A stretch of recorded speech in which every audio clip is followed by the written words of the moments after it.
Morning folks from Heron Lake.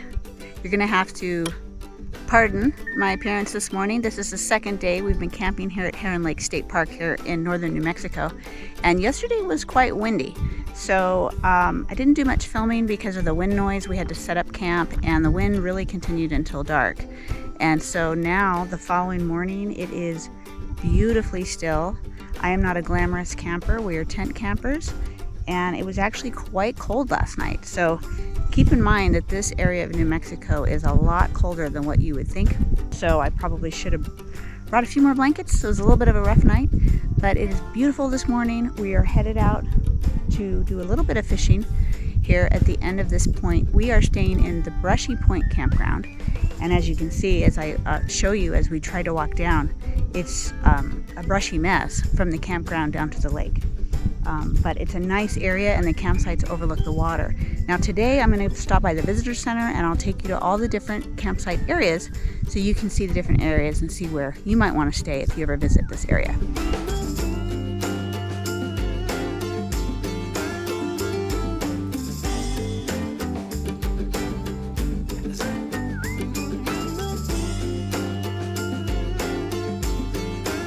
What we like about this lake is how quiet, peaceful, and serene it is. There's a lot of geese in the morning and overnight that you can hear from your campsite. And it's just very quiet and peaceful, and it's a nice place to fish. So one thing to keep in mind, there were signs posted that there have been mountain lions spotted in the area recently. Sometimes they post those types of signs and then they don't necessarily take them down. When I go to the visitor center today, I'm going to ask how recently they were spotted.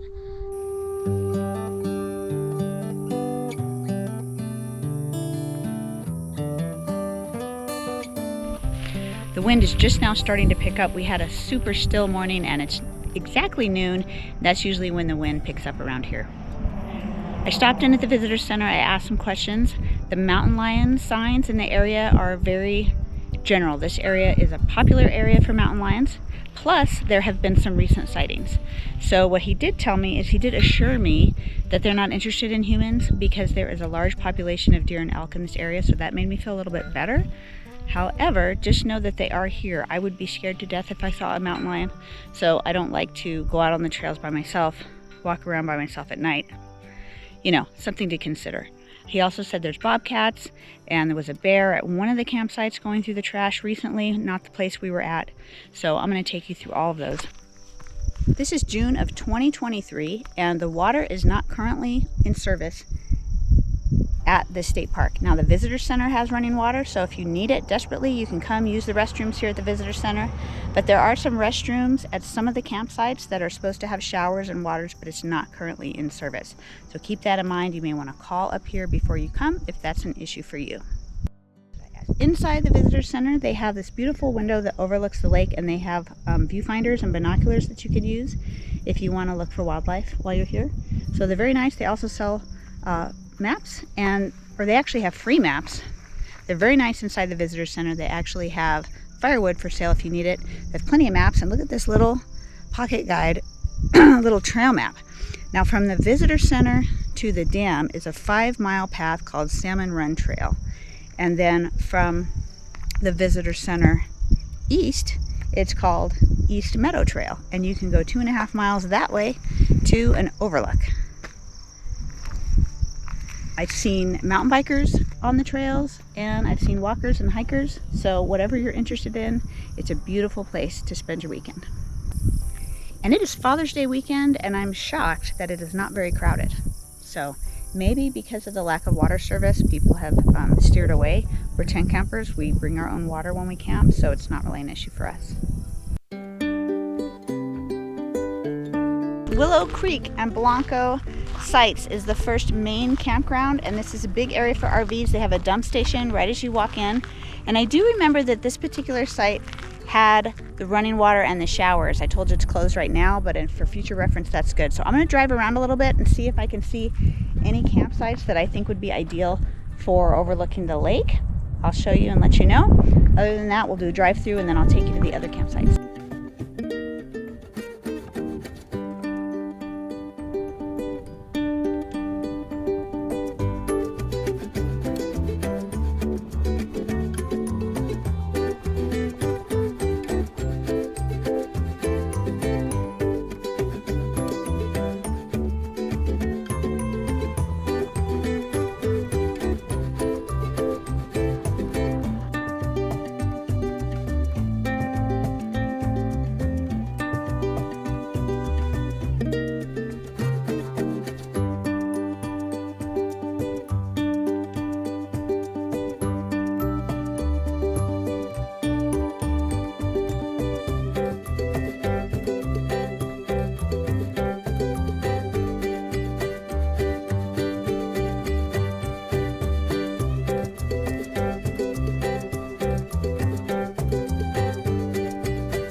So there's no real path down from the campsites down to the lake. You just kind of have to wander through the brush. It's probably recommended that you wear some pants. There's a lot of stickers in some areas. And so we're gonna go see, you know, years ago when I used to come out here, this whole area was really dry, but we've had a lot of rain this year. And so there's brush everywhere.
Okay, the wind is really picking up, so I'm going to make this quick, but this is the Island View Campground. Now these sites are smaller and they have beautiful views of the lake, but it looks like it's a little less accessible. It's harder to get down to the water from here. It looks like it's longer and there's taller brush in the way. It's like a longer walk down to the water.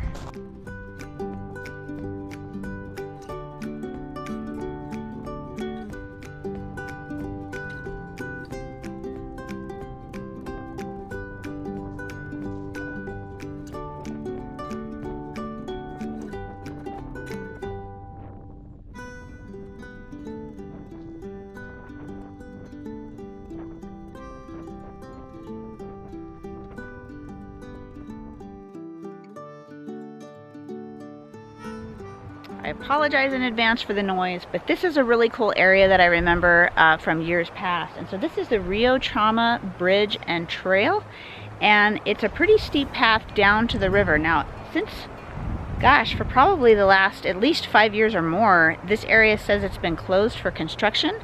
One of the roads was closed, but you followed it straight and it came here.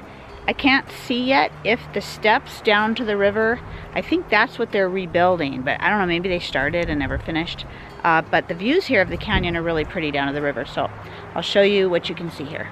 Now I'm guessing it's because these steps have been in disrepair for so long, and maybe they lost funding, maybe they were gonna fix it, they lost funding, and it's just because it's a liability issue, they have it closed off. Like I said, the lady said you can go down there if you want, but you know, they're not liable basically if you get hurt.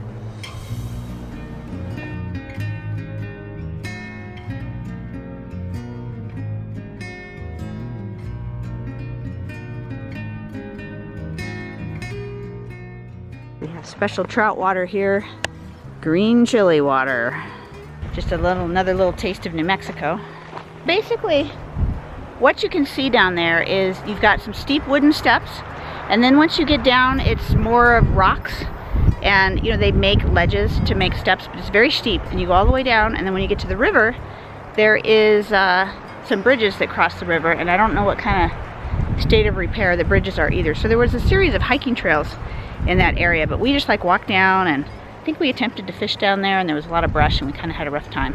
So anyway, that's what you can expect down there, but these views up from this ledge are spectacular.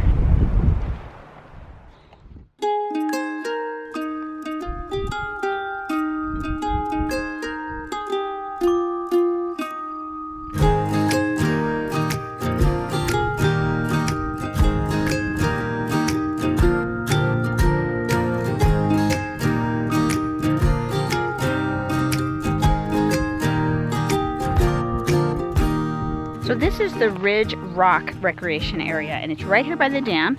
And I'm going to do a drive-through. It looks like they have a lot of picnic grounds with little grills. And in this area, there's a lot of people that are primitive camping right at the water's edge down at the lake. So if you have shade and, you know, there's no facilities there and no shade, but you're right on the water, which is really nice.